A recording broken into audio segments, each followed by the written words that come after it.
सियासत में आपके साथ मैं हूं रेणु कैलाश। चुनाव के बाद सर्वेक्षणों की बाढ़ सी आ जाती है। तमाम सर्वेक्षण बहुत सारे दावे करते हैं और ये सर्वेक्षण ये दर्शाते हैं कि जनता का मूड क्या है, जनता इस वक्त क्या चाहती है, क्या वो बदलाव चाहती है या वो सत्ता पक्ष के साथ जाना चाहती है।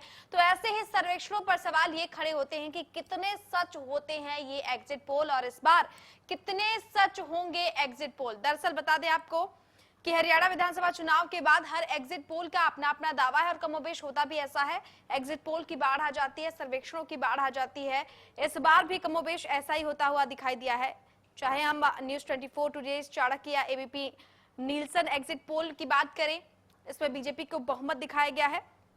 बहुत सारी ऐसी एग्जिट पोल हैं जिनमें इस बार कुछ अलग बदलाव की बात कही जा रही है। तो ऐसे में सवाल यही है कि क्या ये एग्जिट पोल सच साबित होते हैं, क्योंकि इस बार हरियाणा विधानसभा में जो मतों का प्रतिशत रहा है रिकॉर्ड तोड़ रहा है।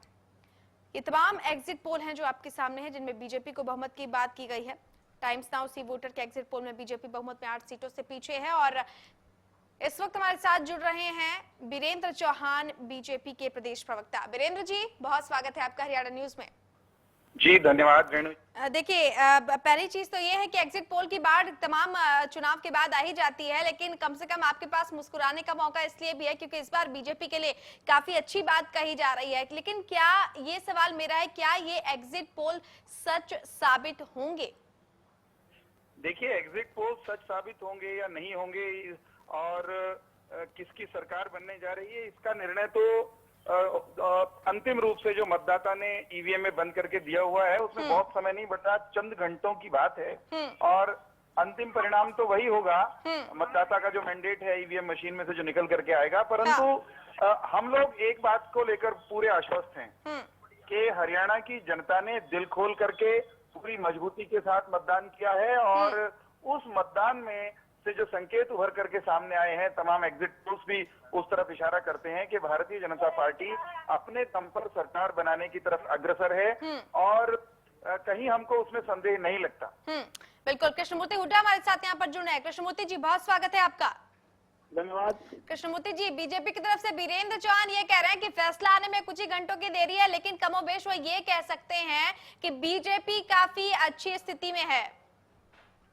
देखिए, ये लोग एग्जिट पोल और सर्वे पे डिपेंड कर रहे हैं। पिछले साल जो 2009 में चुनाव हुआ था लोकसभा का, हाँ। उसमें कांग्रेस की 10 में से 4 सीटें बताई जाती थी, लेकिन 10 में से 9 सीटें आई और विधानसभा के चुनाव में हमारी 90 में से 57 सीटें बताई जाती थी। कोई 57 बता रहा था, कोई 60 बता रहा था, कोई 70 बता रहा था। हमारी 40 सीटें आई। INLD की 13 से 17 तक सीटें बताई जाती थी, उनकी 25 आई। तो पुराना इतिहास ये बताता है कि ये जो सर्वे और एग्जिट पोल कभी सच्चे नहीं हुए हैं, क्योंकि ये चंद लोगों के द्वारा किए जाते हैं। तो आप जब तक 19 तारीख को जब तक मतगणना नहीं हो जाती, जब तक कुछ भी कहना ठीक नहीं है। बिल्कुल वीरेंद्र जी, सुना आपने, साफ तौर पर ये कह रहे हैं कि कभी भी कुछ भी हो सकता है, बहुत ज्यादा विश्वास करने की जरूरत नहीं है क्योंकि पासा कभी भी पलट सकता है। वीरेंद्र जी, सवाल नहीं है। जी, मैं कह रहा हूँ कि पासा पलटने उलटने जैसी कोई बात अब होने वाली नहीं है। मतदाता जो अपना निर्णय कर चुका है वो तो ईवीएम में बंद है। केवल इतनी बात है कि आप एग्जिट पोल पर भरोसा कर सकते हैं कि नहीं कर सकते।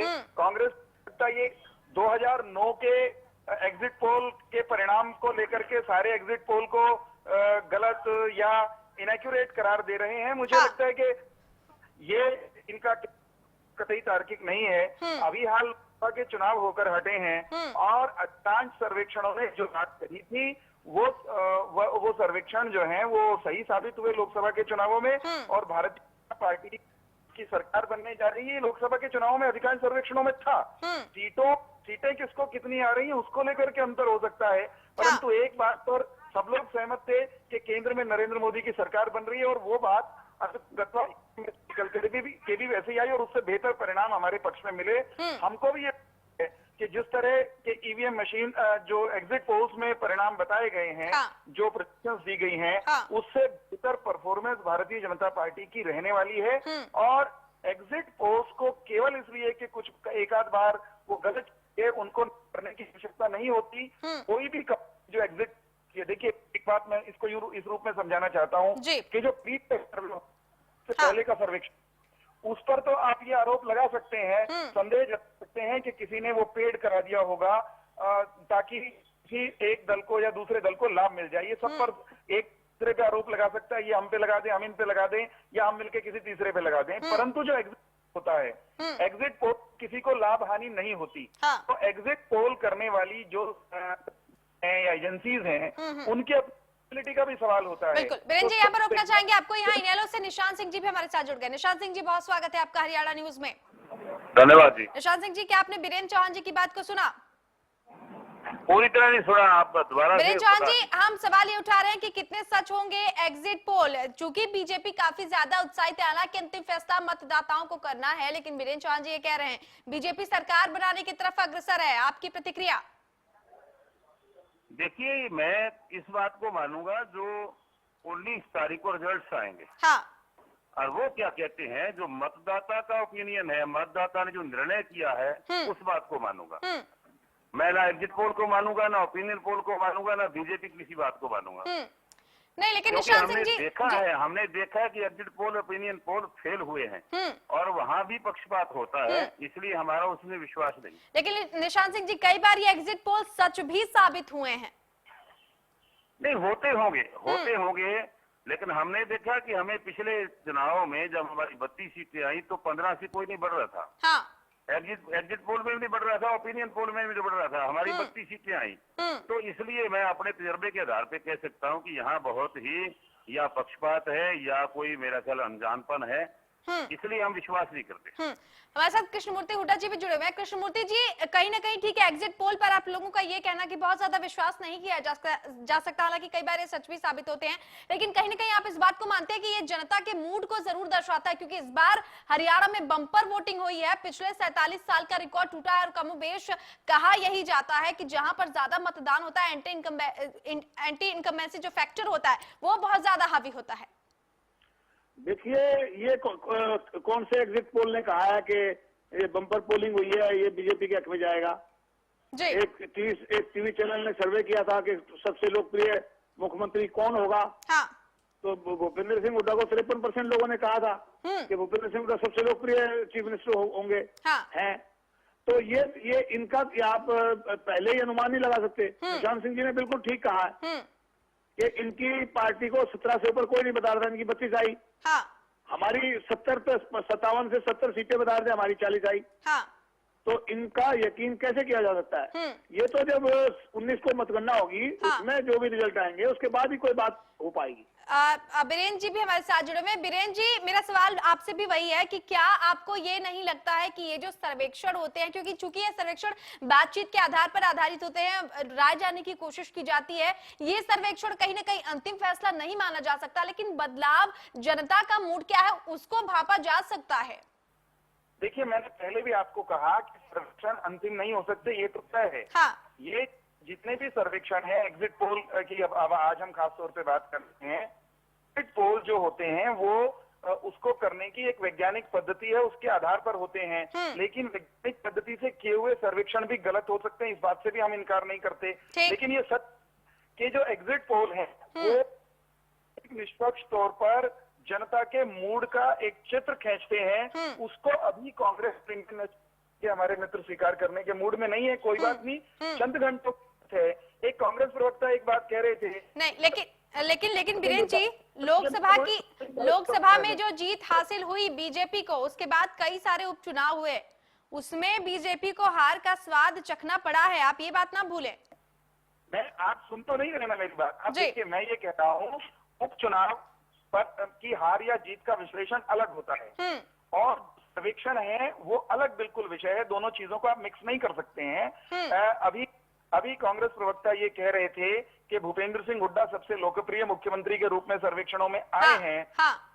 मैं इनसे पूछना चाहता हूं, और ये टेलीविजन के दर्शक भी ये जानने में उनकी रुचि होगी कि ये जो इनके पक्ष में एक बात आ गई वो तो इनको कार्य है, उसको तो ये गाएंगे, परंतु इस बात को ये कैसे बताएंगे कि सबसे अधिक लोकप्रिय मुख्यमंत्री, अगर उनकी पार्टी की सीटें ही 12-15 आ रही हों और उनके अपने नेता ये कह रहे हों कि भाई 20 से 25 आएंगी, कहीं कैप्टन अजय यादव कहते हो, कहीं दूसरे, तो बिना विधायकों के मुख्यमंत्री, लोकप्रिय मुख्यमंत्री तीसरी टर्म कैसे लेंगे? कृष्णमूर्ति हुड्डा जी, दुखती रग पे लग रहा हाथ रख दिया बीरेन्द्र चौहान ने कि भाई जब सीटें नहीं आनी तो लोकप्रिय मुख्यमंत्री का क्या होगा? देखिए, ये सर्वेक्षण की बता रहा हूँ मैं। अगर सर्वेक्षण को सच माने तो भूपेंद्र हुड्डा को सबसे ज्यादा लोकप्रिय माना गया है। और जहाँ तक कहते हैं कम सीटों पे, नहीं, लेकिन क्या आपने उस सर्वेक्षण को सच माना? नहीं, सच तो हम किसी को भी नहीं मानते। अच्छा, सच तो किसी को नहीं मानते हैं। ये है कि हंग असेंबली के होने के चांसेस हैं। उसमें जोड़ तोड़ करके सरकार बन सकती है या फिर चुनाव साल के बाद दोबारा हो सकते हैं। दो बातें बन सकती हैं, इसके अलावा और कोई विकल्प नहीं है। निशान सिंह जी भी हमारे साथ जुड़े हुए। निशान सिंह जी, अगर हम एग्जिट पोल की बात करते हैं, कई जगहों पर बीजेपी और इनेलो के बीच भी कांटे की टक्कर बताई जा रही है, क्या कहना चाहेंगे? देखिए, इसमें कोई दो राय नहीं, कांटे की टक्कर है, मैं मानता हूं इस बात को। लेकिन मैं ये भी मानता हूं कि भारतीय जनता पार्टी हरियाणा में सरकार बढ़ाने की बात कहें तो ये सपने के बराबर है। अच्छा, आज तक कितना दार था। और जो बात अभी आप लोगों ने कही थी कि मोदी जी अगर लोकप्रिय हैं, मोदी जी की पार्टी लोकप्रिय है, तो पिछले जो 34 चुनाव हुए, बाई इलेक्शन हुए, उनमें सफाई कैसे होगी भारतीय जनता पार्टी की? मैं ये मान के चलता हूँ कि हरियाणा के अंदर ऐसा कुछ नहीं है कि मोदी जी का कोई यहाँ कोई असर पड़ने वाला है। मोदी जी तो आज खुद जो ना पूरी तरह से फंसे हुए हैं, महंगाई वहीं की वहीं खड़ी है, बिल्कुल फर्क नहीं पड़ा, जिसको लेकर के ये चुनाव में पूरी तरह से जो ना इस मुद्दे पे चुनाव हुआ था, भ्रष्टाचार के मुद्दे पे चुनाव हुआ था। तो मैं मान के चलता हूँ कि हरियाणा के अंदर इन बातों का कोई असर नहीं है और बिल्कुल ये नेशनल लोकदल की फेवर में रिजल्ट्स आने वाले हैं।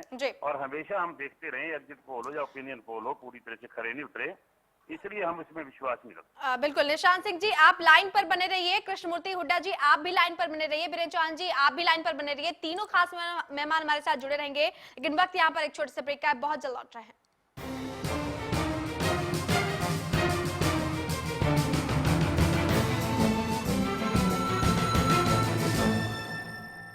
हरियाणा फ्रेश शुद्ध घी का नाम बड़ा, शुद्धता की कसौटी पर खरा, घर के घी जैसा स्वाद मन भाए, जो भी खाए तंदुरुस्ती पाए। हरियाणा फ्रेश एगमार्क शुद्ध घी, स्वाद घर के घी जैसा। हरियाणा फ्रेश शुद्ध घी। सस्ते के चक्कर में निकाल दिया कचंबर कपड़ों का। पैसे भी तो बचाने थे। सस्ते का छोड़ो बुखार, अब आपके बजट में निखार। निखार डिटर्जेंट पाउडर व बर्तन बार। When the label turns blue, it's damn cold. Foster's. Sirsa में अब खत्म हुआ अंतर्राष्ट्रीय स्तर की शिक्षा का इंतजार। MDLR ग्रुप लेकर आए हैं MDK इंटरनेशनल स्कूल। हरियाणा के हरित क्षेत्र सिरसा में विश्व स्तरीय शिक्षा की खास पहचान। MDK international school Cambridge university London से जुड़े सिरसा के इस पहले रेसिडेंशियल कम डे बोर्डिंग स्कूल के डायरेक्टर हैं कैम्ब्रिज एग्जाम्स के आकलनकर्ता मिस्टर लॉरेंस फ्रे। विश्व स्तरीय शिक्षा के साथ MDK स्कूल में है एयर कंडीशन कैंपस और दूसरी आधुनिक जरूरी सुविधाएं, पुस्तकों से परिपूर्ण लाइब्रेरी और एक स्पेशियस कैफेटेरिया जिसमें बच्चों के लिए मिलेगा हेल्दी खाना। MDK इंटरनेशनल स्कूल की विश्व स्तरीय खेल एवं अन्य सुविधाएं आपके बच्चों का स्वास्थ्य एवं चहुमुखी विकास सुनिश्चित करती हैं। तारकेश्वरम धाम के नजदीक रानिया रोड सिरसा में। अधिक जानकारी के लिए संपर्क करें 9254136642 434445 या लॉग ऑन करें www.mdkinternationalschool.com। MDK International School, nurturing your future today. Largest campus, more than 1800 students, well-equipped workshops and labs, advanced courses, more than 30 PhD holder and experienced faculties, For more information, log on our website. Contact us for admission. Army University, bringing ambition in life.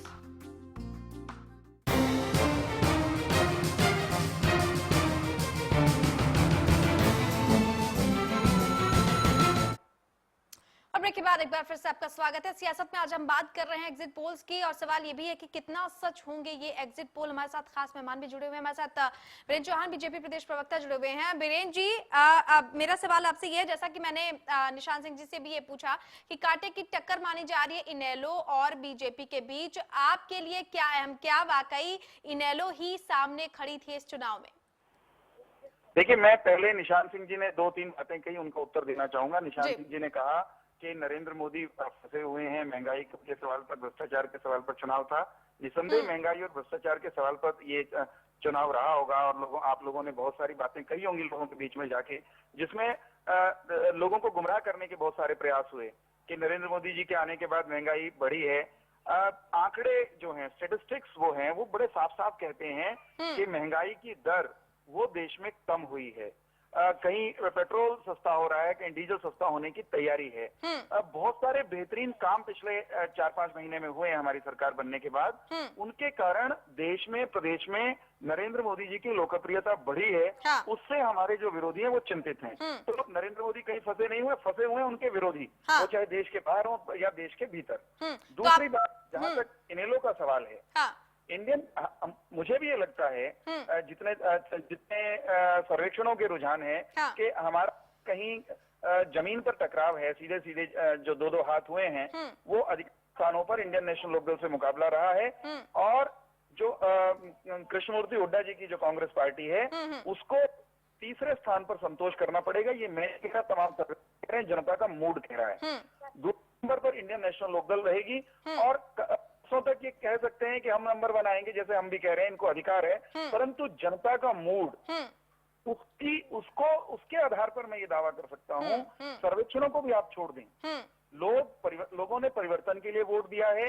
लोगों ने परिवारवाद की राजनीति को समाप्त करने के लिए वोट दिया है। बहुत शुक्रिया बीरेंद्र जी आपका इस खास चर्चा में हमारे साथ जुड़ने के लिए। बीजेपी के प्रदेश प्रवक्ता बीरेंद्र चौहान हमारे साथ जुड़े हुए थे, और इस वक्त हमारे साथ जुड़ रहे हैं राजनीतिक विशेषज्ञ प्रोफेसर GS नैन। नैन साहब, बहुत स्वागत है आपका हरियाणा न्यूज में। Thank you madam, thank you. Nain साहब, आज सवाल ये है, कितने भरोसेमंद है ये एग्जिट पोल? क्योंकि बीजेपी पूरे तरीके से गदगद है, तमाम सर्वेक्षण ये बता रहे हैं कि बीजेपी अच्छा प्रदर्शन करेगी। ऐसा है मैडम जी कि कई बार तो ये जो एग्जिट पोल है वो ठीक निकलते हैं, परंतु कई बार गलत भी साबित हुए हैं। जैसे पिछले बार आपने देखा कि पंजाब में सबने कांग्रेस को जिताया था, परंतु वहाँ अकाली दल जीत गया था। और इसी तरीके से आपने देखा होगा कि तमिलनाडु में एक बार जो है ना, वो DMK को जिताया था, जबकि AIADMK जीत गई थी पिछले इलेक्शन में। अभी यूपी में जो पार्लियामेंट के इलेक्शन हुए, उसमें सभी पोल 41 से लेकर 51 तक सीटें जो है ना वो बीजेपी को दे रहे थे, जबकि बीजेपी को मिली हैं 73 सीटें वहाँ। और पिछला जो इलेक्शन हुआ था 2009 का, वहाँ इनेलो को सभी चैनल ने 9 सीटें दी थी, और जबकि उनकी 31-32 सीटें आई थी। तो ये तो नहीं कहा जा सकता 100% हम ये कहें कि ये इतनी की इतनी सीटें आ जाएंगी। कुछ ना कुछ कम ज्यादा तो जरूर होगा। कुछ लोग ये बड़ा इस चीज को बड़े और तरीके से देख रहे हैं, उनको हजम नहीं ये चीज हो रही। ये एग्जिट पोल जो आए हैं वो उनको हजम नहीं हो रहा कि ये सच है, क्योंकि जो कॉन्स्टिट्यूएंसीज है वहाँ कांटे की टक्कर है बिल्कुल। और कांटे की जब 4 आदमी खड़े होते हैं तो उसमें से पता नहीं कौन निकल जाए। हालांकि ये बड़ा क्लियर है कि जो जीतेगा बहुत कम मार्जिन से जीतेगा, परंतु ये क्लियर नहीं है कि उसमें से कौन निकल जाए। बिल्कुल नैन साहब, क्योंकि ये तमाम जो एग्जिट पोल होते हैं वो ठीक है, एग्जिट पोल पर तभी भरोसा किया जा सकता है जब आंकड़ों के मुताबिक वो सटीक बैठते हो। कई बार ये सही साबित होते हैं, कई बार ये गलत, लेकिन जनता का जो मूड है कम से कम उसको भांपा जा सकता है। हाँ, ये ठीक है। ये सबको लगता है कि बीजेपी सिंगल लार्जेस्ट पार्टी आएगी, परंतु दूसरी पार्टियां कितनी सीटें लेंगी वो भी इतना नहीं कि इतनी कम लेंगी, वो भी काफी लेंगी, ऐसी बात नहीं है। तो इसलिए 100% अगर हम ये माने कि एग्जिट पोल बिल्कुल ही ठीक है, ऐसा मेरा मानना कम से कम नहीं है, क्योंकि बड़ी कांटे की टक्कर है। कई जगह तो बिल्कुल कांटे की टक्कर है, और उसमें कौन निकल जाए कुछ भी पता नहीं होता और बहुत कम मार्जिन से लोग अब के जीतेंगे। हाँ। तो 100% मैं नहीं इसको मानता सही, परंतु ये है कि बीजेपी सिंगल लार्जेस्ट पार्टी रहेगी, ऐसा थोड़ा सा अंदाजा लग रहा है। हाँ नैन साहब, लेकिन क्योंकि कई सर्वेक्षण ये भी कि हंग पार्लियामेंट की तरफ भी वो इशारा कर रहे हैं। हाँ, ये हंग असेंबली तो है ही, क्योंकि जब हंग असेंबली तो ऐसी होगी कि जब एक आध चैनल को छोड़कर बाकी सभी ने जो है ना वो कम मार्जिन से बीजेपी को सिंगल लार्जेस्ट पार्टी दिया है। हाँ। तो इसमें ऐसा है कि अगर किसी भी चाहे बीजेपी की 40 सीटें भी आ गई ना तभी गवर्नमेंट बन जाए, कोई दिक्कत नहीं है, क्योंकि 5-7 जो है ना इंडिपेंडेंट भी जीतेंगे, हजका के भी 2-4-5 आदमी जीतेंगे, तो इसलिए गवर्नमेंट तो बन जाएगी, कोई आसानी से कोई ऐसी दिक्कत वाली बात नहीं है। और जहां तक ये इसका सवाल है अपनी बीजेपी का और इनेलो का, ये तो आपस में इसी इलेक्शन में मैंने लड़ते थोड़े से दिखाई दिए हैं। अदरवाइज इनका तो आपस में बड़ा प्रेम रहा है पहले। और ये कभी आपस में मिल जाए इनका कोई पता नहीं है, दोनों आपस में फिर दोस्ती बना सकते हैं ये। ठीक। तो आप किस बनिस्बत इस चुनाव का अगर हम देखें, हालांकि मतदाता ने अपना फैसला सुना दिया, तो बनिस्बत बीजेपी के आपने किसको देखा कांटे की टक्कर में? बीजेपी में कांटे की टक्कर अब अम्बाड़ा कैंट से ही देख लो आप। नैन साहब, किस पार्टी से बीजेपी की कांटे की टक्कर रही है? अगर एग्जिट पोल के तमाम दावों पर अगर यकीन करते हैं बीजेपी, जैसा आपने भी कहा सिंगल लार्जेस्ट पार्टी है, आपके अगर नजरिए से समझना चाहें तो कौन है मुकाबले में? ऐसा है, ज्यादा सीटों में तो इनका जो है ना वो लोकदल के साथ है, ठीक, इनेलो के साथ है, परंतु कहीं कहीं कांग्रेस के साथ भी है। हाँ। तो इसलिए ज्यादा इन दोनों आपस में दोनों पार्टियों का, आपने एक चीज तो बड़ी क्लियर देखी होगी। हाँ। कि अपोजिशन में जो पार्टी थी, रूलिंग पार्टी थी, वो कांग्रेस पार्टी थी। हाँ। और होना ये चाहिए था कि बीजेपी को अटैक करना चाहिए था कांग्रेस पे, परंतु जब बीजेपी को पता लग गया कि इनेलो जो है ना उभर रही है, इसलिए उन्होंने कांग्रेस को छोड़ दिया। और कांग्रेस को छोड़ने के बाद एकदम उन्होंने अटैक करना इनेलो पे शुरू कर दिया। ये बड़ा क्लियर था कि इनेलो उभर रही थी। नैन साहब, आखिरी सवाल मेरा आपसे, आखिरी सवाल, हाशिए पर कई बार ये राजनीतिक दल तब चले जाते हैं जब छोटी पार्टियों की भूमिका भी काफी महत्वपूर्ण हो जाती है। लगता है आपको कि इस बार छोटी पार्टियां भी बड़ा दांव चल सकती हैं? जो क्षेत्रीय दल हैं वो बड़ा दांव चल सकते हैं? ऐसा क्षेत्रीय दल में तो ऐसा है कि कुछ सीटें उसकी आएंगी अपना हजका की, बाकी और मुझे किसी की आती नहीं दिखती है। चलिए, शुक्रिया नैन साहब आपका इस तमाम बातचीत के लिए। तो कितने सच होते हैं एग्जिट पोल, ये अपने आप में एक अहम सवाल है। हालांकि कई बार ये बहुत सच भी साबित होते हैं और कई बार ये ठीक दावों के उलट साबित होते हैं। खैर, इंतजार अब 19 अक्टूबर का है। फिलहाल सियासत में इतना है, लेकिन आप बने रहिए हरियाणा न्यूज के साथ। नमस्कार।